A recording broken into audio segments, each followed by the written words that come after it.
Well, good morning, and I want to welcome all of you, mostly all of you, to the ceremonial signing for Senate Bill 1546. And I am your Secretary of State, Shemia Fagan. And I just want to say what an honor it is to have been even a small part of this extraordinary solution. I do know that this has been something that so many of you have been working on for such a long time, including my colleagues on the land board, Governor Brown and Treasurer Reed. So I just want to acknowledge that I'm coming in at the very end. I kind of feel like it's like a basketball player who's been sitting on the bench the entire game and then all of a sudden gets to join like in the last 30 seconds and make an assist for the winning play. And I know that Treasurer Reed and I are basketball fans, and he's good with that analogy. Governor, I couldn't think of a yoga analogy, but I know that like yoga feels good and signing this is going to feel good. So that's my sports analogy for you, Governor. But I just want to say it's an honor to be part of this, to have North America's largest world-class research forest right here in Oregon, providing opportunities to understand and combat climate chaos that is threatening the livelihood of our planet and our future generations. I also am celebrating that the Elliott State Research Forest will be the final contribution for the Elliott State Forest to our Common School Fund, to the benefit of our kids, who I know that we all care so deeply about.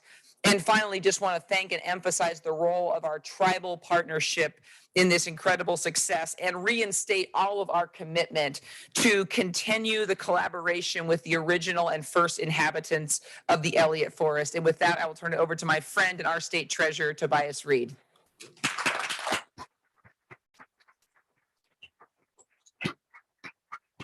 Thank you, Madam Secretary. Thanks, everyone, for being here. It is really exciting to be here to celebrate the signing of this legislation and the formation of the Elliott State Research Forest.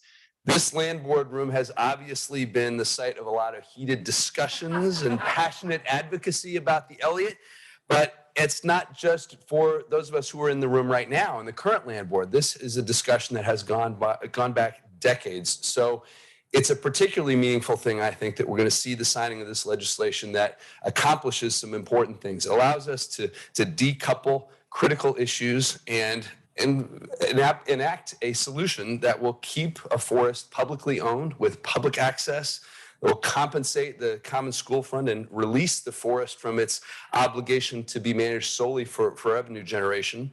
It'll continue habitat conservation to protect species and allow for harvest and provide multiple forest benefits, including recreation, education, and working forest research.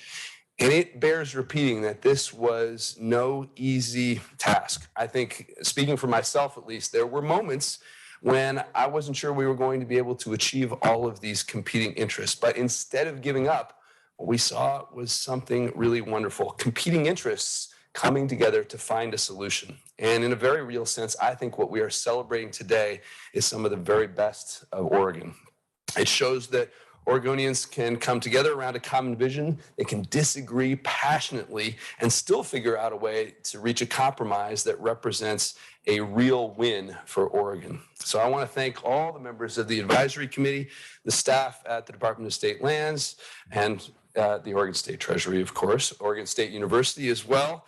All the hard work and commitment that is represented here is really worth celebrating. And I want to thank my fellow land board members. This was no easy task for us either, but I'm really grateful that we persevered. And finally, someone that was mentioned already today, I think it would be a mistake to not acknowledge the vision and encouragement of someone who played a really pivotal role early on, but didn't ultimately manage to be around to see the culmination of this tremendous effort. I didn't get to work with him for very long, but it was the forestry dean, Thomas Mannis, who deserves a lot of credit for this vision as well. And I can't help but think of him. So want to acknowledge Dean Mannis, Dean DeLuca, and the team at the OSU School of Forestry as well for helping to bring this vision to fruition. So in the end, what I really hope is that all of us can use this effort, this inspiration, as a reminder that when we can step out of our silos, we can accomplish some really great things for Oregon.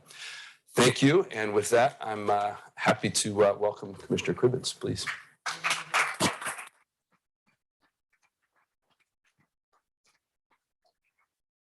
Thank Thank you so much. I'm Melissa Cribbins. I'm a Coos County Commissioner and a member of the Elliott State Research Forest Advisory Committee. I appreciate the opportunity to speak today.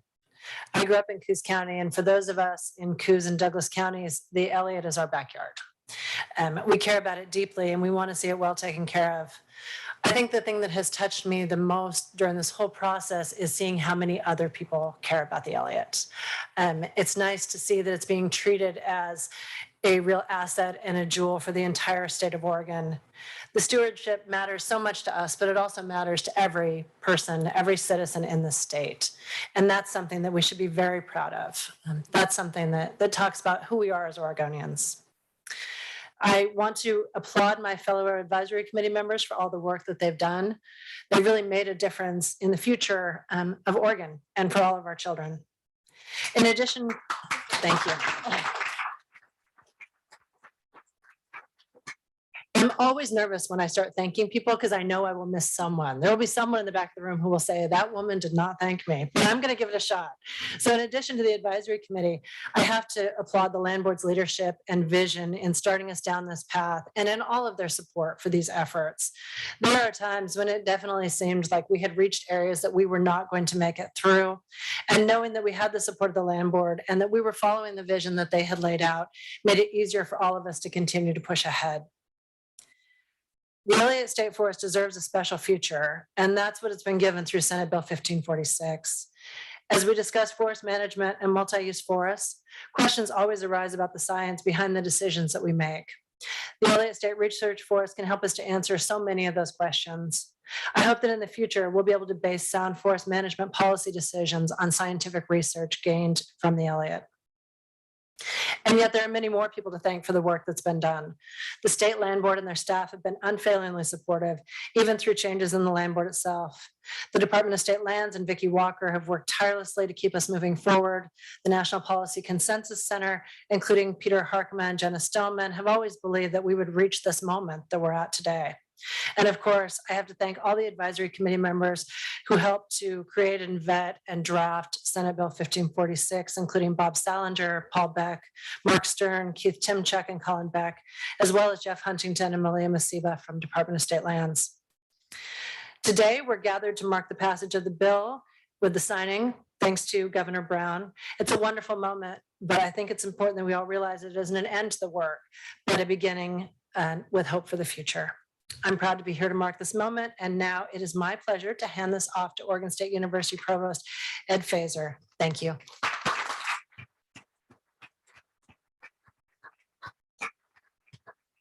Thank you, Commissioner. I'm Ed Fazer, Provost and Executive Vice President at Oregon State, and it is such a pleasure to be here this morning to celebrate with all of you.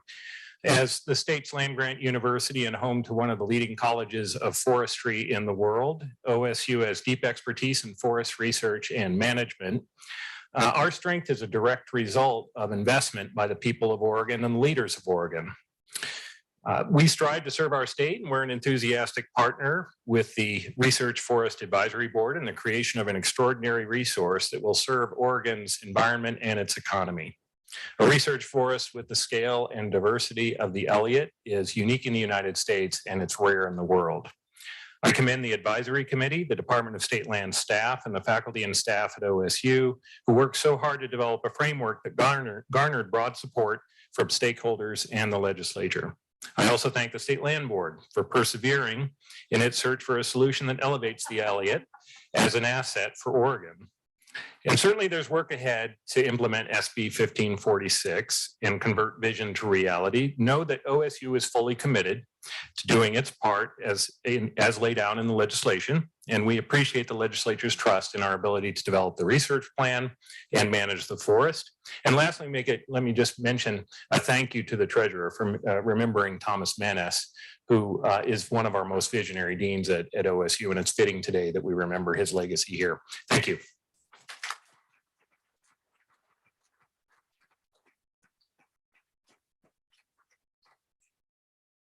Last but not least, And I just have to say, I don't know about my fellow land board members, but it's really hard to believe that this moment is here. If someone had said to me 5 years ago that this would be the next step in the Elliott State Forest, I would not have believed them. So I'm just delighted to be joining my land board members, Secretary Shamia Fagan and Treasurer Tobias Reed, as I sign this bill, which will keep the Elliott Forest in public hands. And there were a lot of naysayers out there. Some thought the Elliott Forest would not be able to contribute to the future of Oregon's education system. But through this decoupling effort, the full value of the Elliott Forest will be invested in Oregon's school children for decades to come. And there are a lot of stakeholders who made this possible. Like Chair Cribbins, I'm always afraid to name names, mostly because I'm afraid I'm not going to say them right. But I wanted to start out with legislative leadership. Senate President Peter Courtney and Speaker Dan Rayfield. Let's give them a round of applause. Ways and Means co-chairs, Senator Senator Elizabeth Steiner Hayward and Representative Tana Sanchez, who were blessed with, I will just say, substantial resources in the February session, which we are very grateful for, but also they very much bought into this vision. So thank you to our co-chairs. Senators Jeff Golden and Representatives Ken Helm, who co-chaired, they didn't co-chair, they chaired the committees. We want to thank them, as well as all of the legislators who worked on and supported this legislation. Let's give your Oregon legislature a round of applause.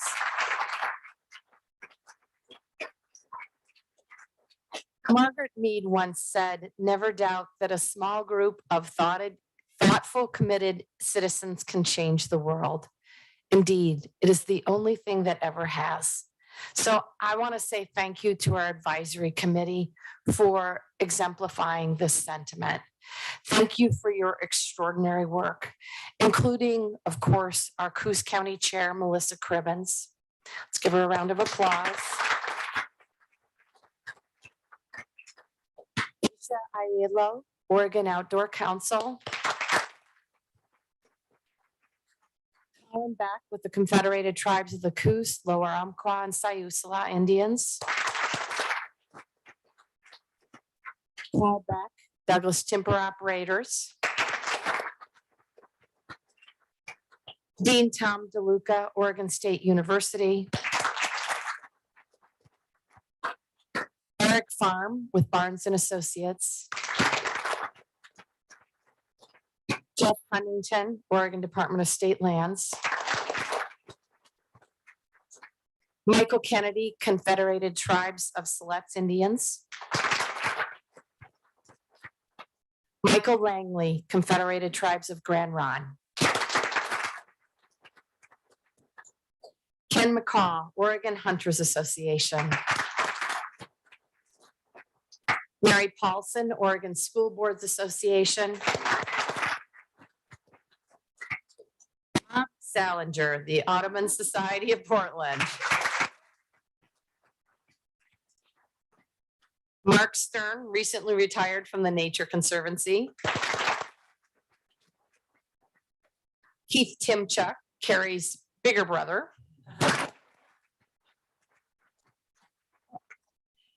Van Dyke, Wild Salmon Center. Honestly, everyone who helped explore and shape this from idea to reality, local officials, representatives from industry, conservation, and education communities. I also want to say a special thank you to John Miller, just a good friend and mentor who pushed me every step of the way. Thank you, John. Tribal partners, the Confederated Tribes of the Coos, Lower Umpqua, and Siuslaw Indians, the Confederated Tribes of Siletz Indians, and the Confederated Tribes of Grand Ronde. to the leadership at Oregon State University, and in particular, Dean Tom DeLuca, Provost Fazer. It is spelled just like research, so I had to take a minute to make sure I got it right. And all the good people at the OSU College of Forestry. Thank you. Peter Harkema and the staff at Oregon Consensus, thank you so very much.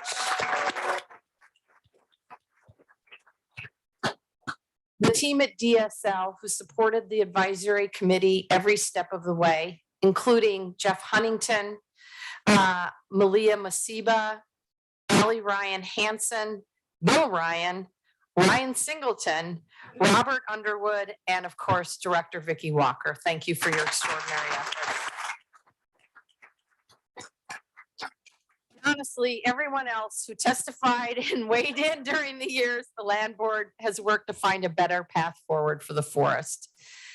As everyone has said, this bill is the product of a lot of hard work, frank conversations, and collaboration to find common ground and an enduring solution that serves the collective good. It was literally years in the making, but this bill truly brings the land board's vision to life. Together, we have found a way to sustain the Common School Fund and keep the Elliott State Forest in public hands, all the while protecting the Elliott's diverse habitats, guaranteeing long-term public access to the forest, and keeping a door open for economic opportunity for the South Coast. Treasurer Reed, you had an idea that brought our vision for the forest to fruition. The Elliott State Forest will have a lasting legacy as a research forest that will contribute so much to the development of knowledge around forestry and environmental stewardship. OSU has the best school of forestry in the entire country. And hopefully, with the addition of this research forest, will ensure that OSU, they are the best in the world.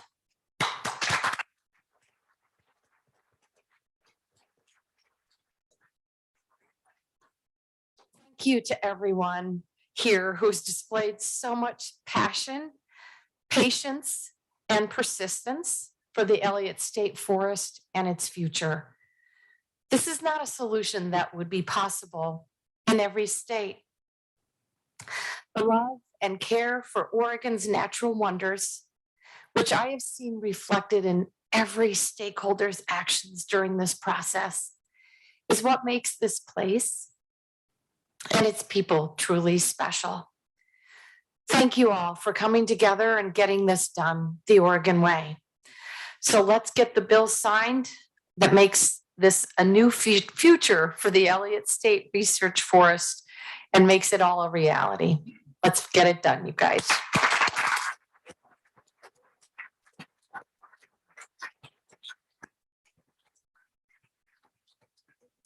Rearranging. Okay, some rearranging. There's lots of pens.